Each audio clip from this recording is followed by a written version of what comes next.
President. Mr. President.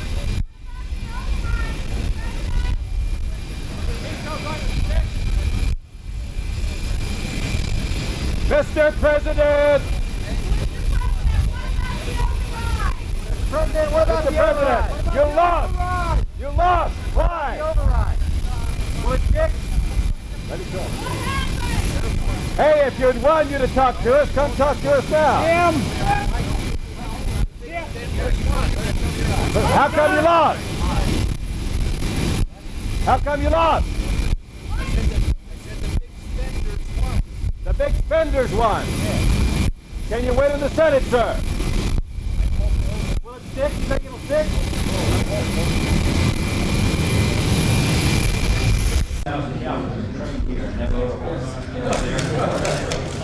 Was that the first cap? Cavalry College. That was the place where those were assigned to the cavalry back through the years of the cavalry. When they left West Point, they then went on for their postgraduate. Yes, one of disappointment. Why do you think you weren't able to get? Were you surprised about it? What? Were you surprised about it? Well, I can't say totally surprised. No, I knew it was an uphill fight. What happened, Mr. President? Why do you think you didn't have the votes? Well, because maybe there are more people in the Congress that want to spend than want to save. I'm hopeful with regard to the Senate tomorrow, but however it goes, I'm going to keep on doing what I said I would do to the people, and that is I am going to veto any time there's an attempt to bust the budget, and I promise to curb spending and to maintain the national defense, and I'm going to keep on trying. Mr. President, you had a delegation of people from the administration on the Hill yesterday trying to work out a compromise where you would lower the amount you were willing to accept. How much farther are you prepared to go to get an appropriations bill? Well, I don't think that's anything to talk about now, although, yes, obviously there were things in that bill I vetoed that I wanted. My own Caribbean initiative was in there. I dream of a day when maybe Washington gets smart enough to give a president the right of a line item veto. Mr. President, how serious a setback is this? This is one appropriations bill at the end of another budget year. Last year, you were very frustrated by a budget process. How bad a setback is this one? Well, in the field of domestic spending, it busts the budget by about $1 billion. And as some Democrats in the past have said, $1 billion here and $1 billion there, it adds up. How much, Mr. President, how much ground are you prepared to give, though, in order to get a supplemental bill out? Well, I want the Caribbean initiative. They can put that in.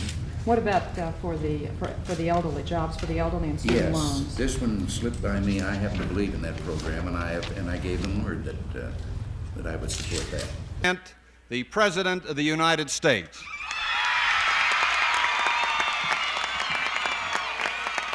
Thank you very much. Thank you very much.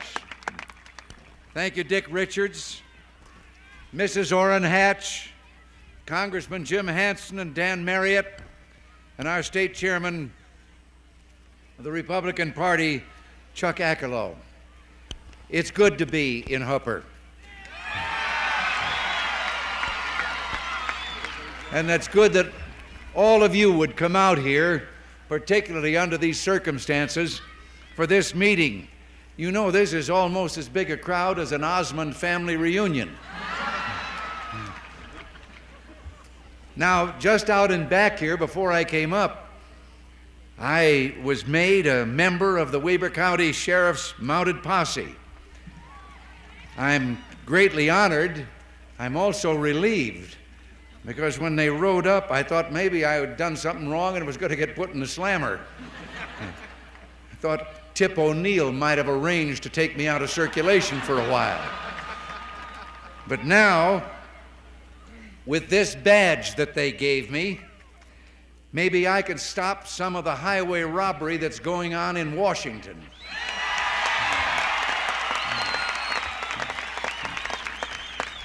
You know, it's always a pleasure to come here to your state, but this morning I had an extra pleasure. You know that I've talked for a long time about Americans doing for themselves, about the private initiative, about citizens groups doing so many things that government thinks only it can do. And I have just toured a cannery, part of the program of the Latter-day Saints. They have for meeting the needs of people who must depend on the rest of us in times, when times they have to have help. And here were people working in this cannery, doing everything that has to be done, from the peeling of the tomatoes and the sorting for those for juice and those for canning and everything else, and they're all volunteers from the church. Tip is here.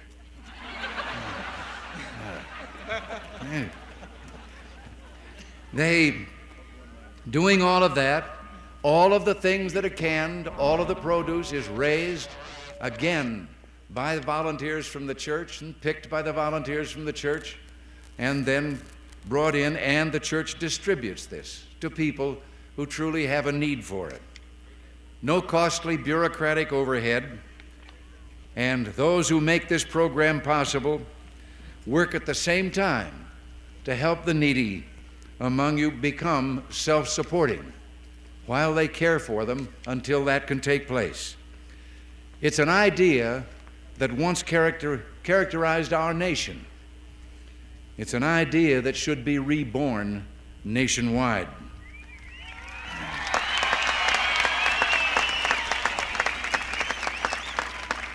It holds the key to renewal of America in the years ahead. Now, I know that you're delighted that we have Mrs. Hatch with us today. Maybe you're wondering where the senator is. Well, we flew out here together yesterday afternoon, and he was to be here and would be speaking to you now.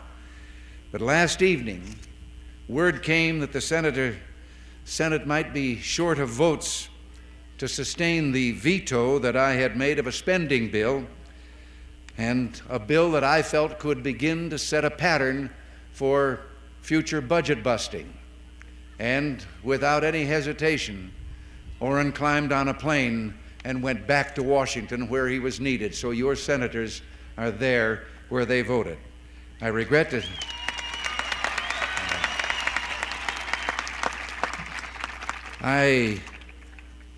to tell you that his trip proved fruitless. It would have required 31 votes to block or the override of the veto. We got just 30 votes. So the veto was overridden. But I want to tell you something. They better practice at that, because they're going to get a chance to do that every time they send an appropriation down that is over the budget. I'm going to veto it again.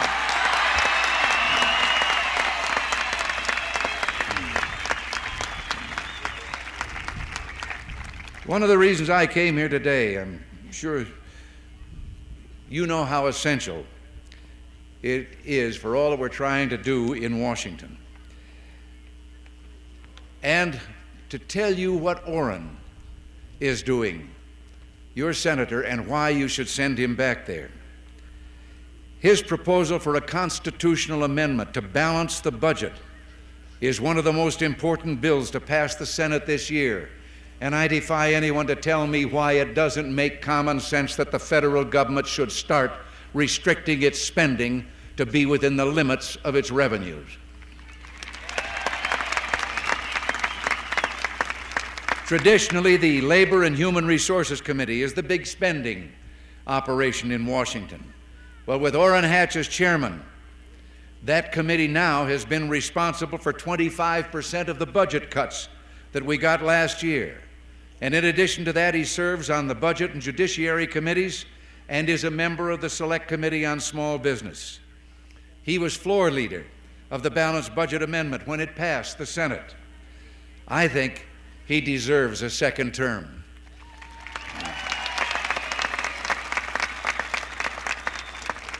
Working closely with Jake Garn, working together as they do, no state has a better representation than Utah in the United States Senate.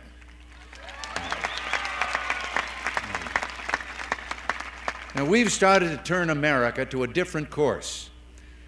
Do you want to continue on the course of reducing the size and cost and power of the government, or do you want to go back to the course we've been on for the last 30 years of tax and spend that led us into the present economic trouble?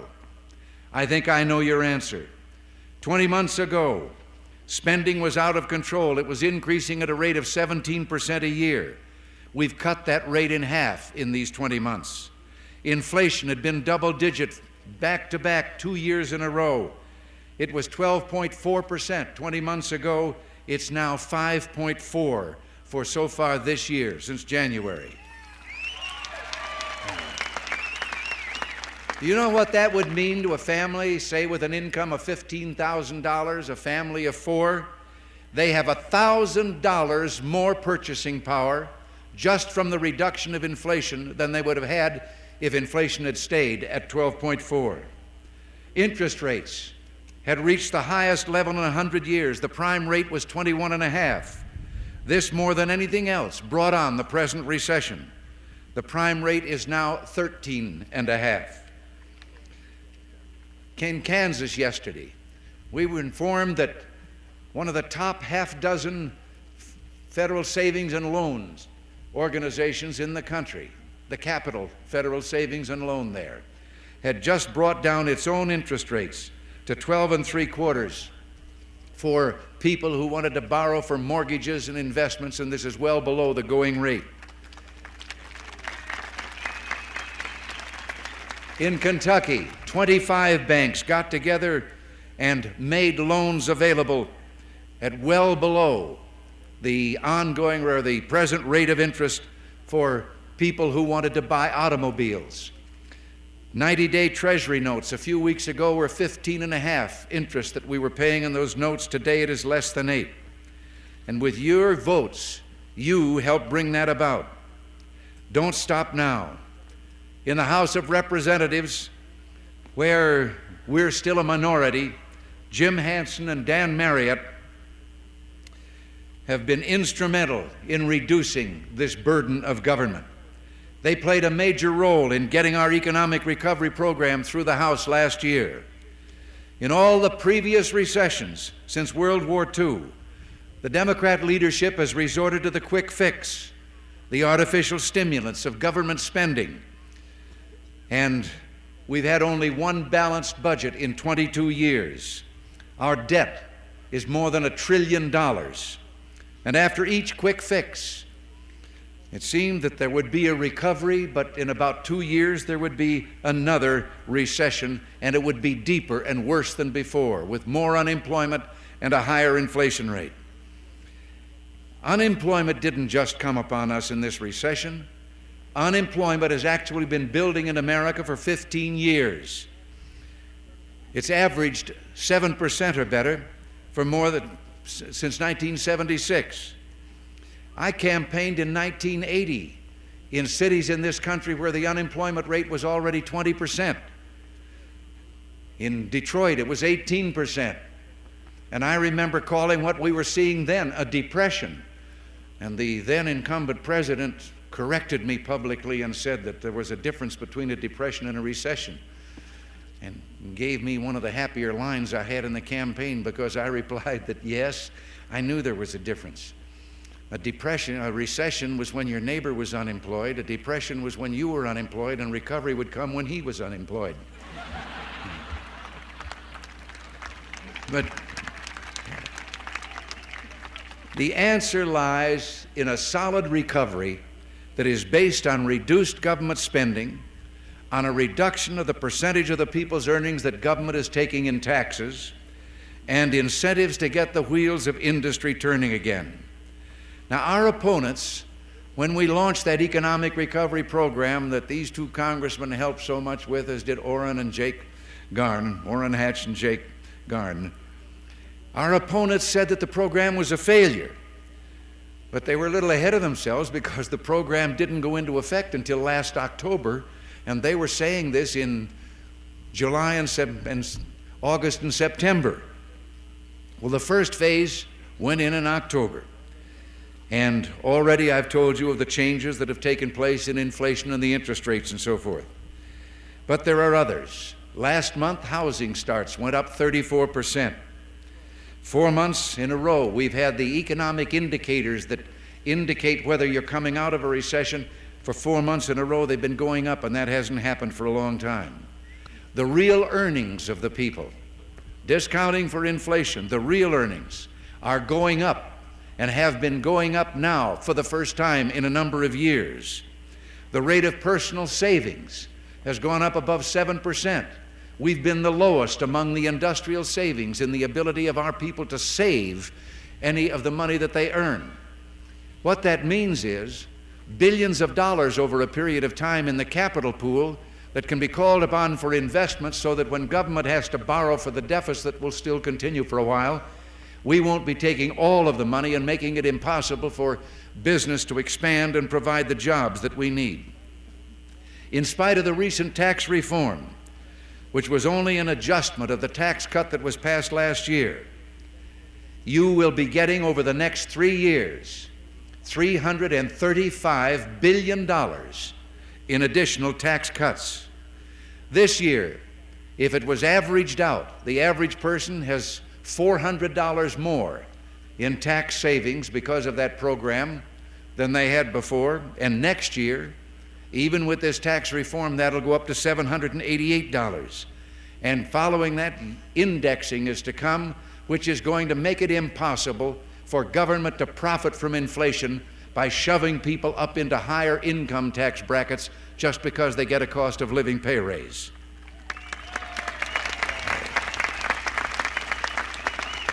But the measure that we passed a few weeks ago, the project will cut the deficits over these same 3 years by $380 billion. We're canceling regulations that are unnecessary, that have burdened the American people and business and industry with unwanted and unnecessary paperwork.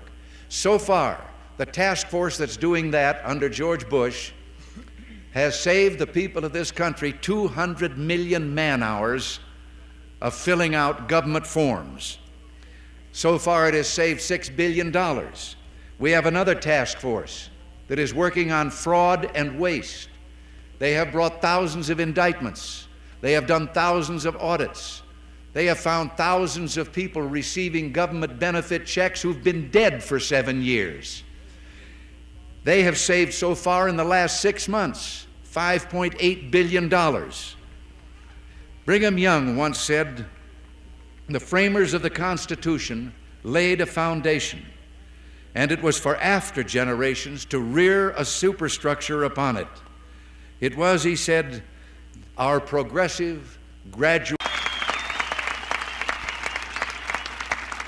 and paying heed to the spiritual values that have always been the inner strength of America." Yes, Orrin Hatch, Jim Hansen, and Dan Marriott, Jake Garn, they all understand that. Orrin Hatch knows that it isn't someone in Washington that he represents. He's not beholden, as possibly his opponent is, to outside special interest groups or a labor hierarchy in the nation's capital far away.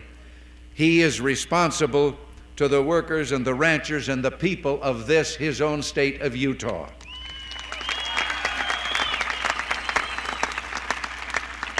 And I can assure you, the people of Utah, that he has your best interests always in mind.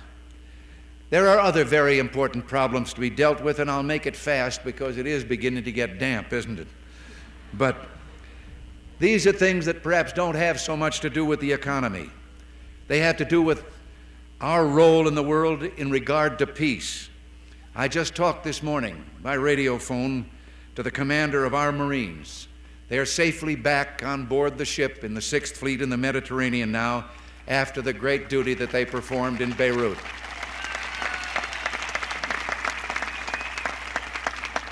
And I don't know how many of you noticed, but I was very proud. It was a multinational force. Other forces from other countries went ashore, as did ours, and that's fine. But ours was the only force that, when it landed, did not raise the American flag on foreign soil. It raised the flag of Lebanon, showing our intention that Lebanon must once again be an independent nation with its own government and in charge of its own affairs.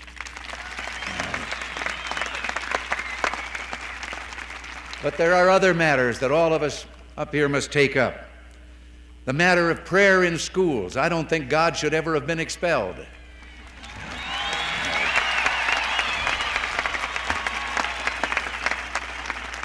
There is that balanced budget amendment that we must have. There is tuition tax credit for those parents who are sending their children perhaps to a church school or an independent school. At the same time, they pay the full burden for supporting the public school, and I think they should get some recognition of that fact and some relief for the fact that they are supporting two school systems. And there is another problem very close to my heart, that more than 1 million unborn children every year are being denied the right to life. And I think it is time that we decide that unless and until someone can prove to us that the unborn are not truly living creatures, then we morally should adopt the principle that they are until it can be proven otherwise.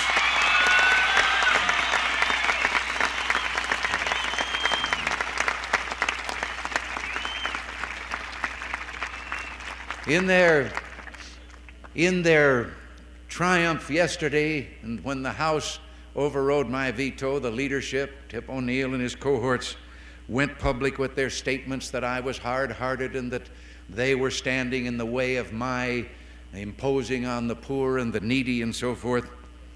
Well, what do they think that their inflation over these last 30 years has done to the poor? I know this, that our reduction of inflation has made a family at the poverty level have $400 more in purchasing power than they had before inflation went down. The best social reform program in the world is a job. And the best way to help the people of this country is to stop taking excessive percentages of their earnings away from them and to allow them not only to keep their earnings and to have a job to work at, but to see that the dollar that they put in their savings is worth as much 2 or 3 years from now as it was when they put it in, and not having 10 or 12 cents in value taken off every year by way of inflation.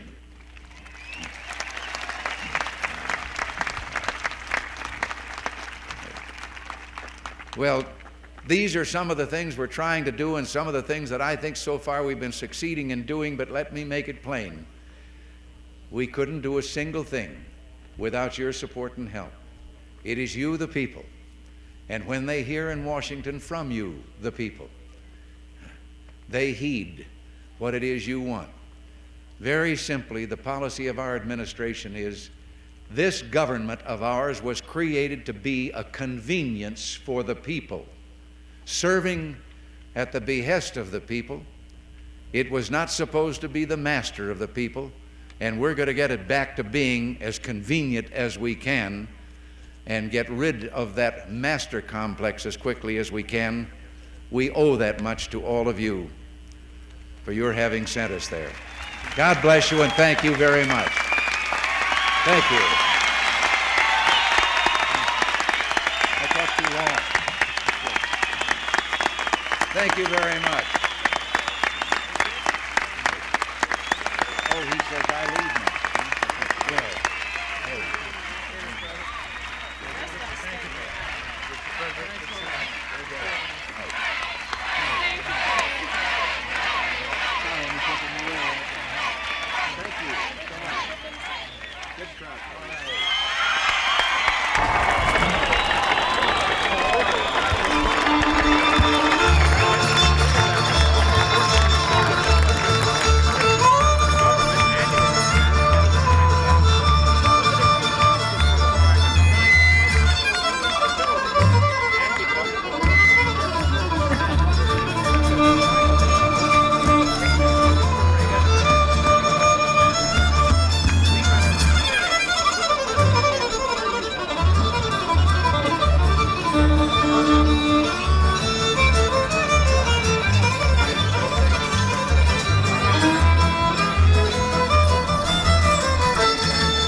continue to do what he did.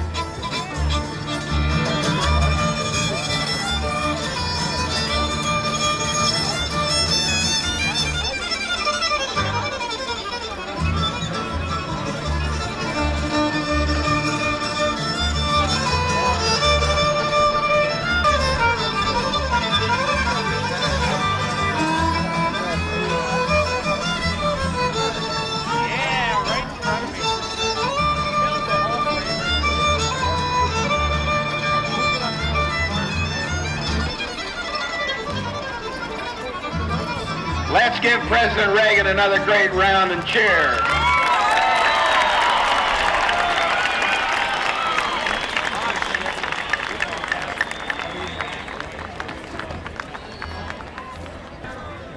We would like to introduce for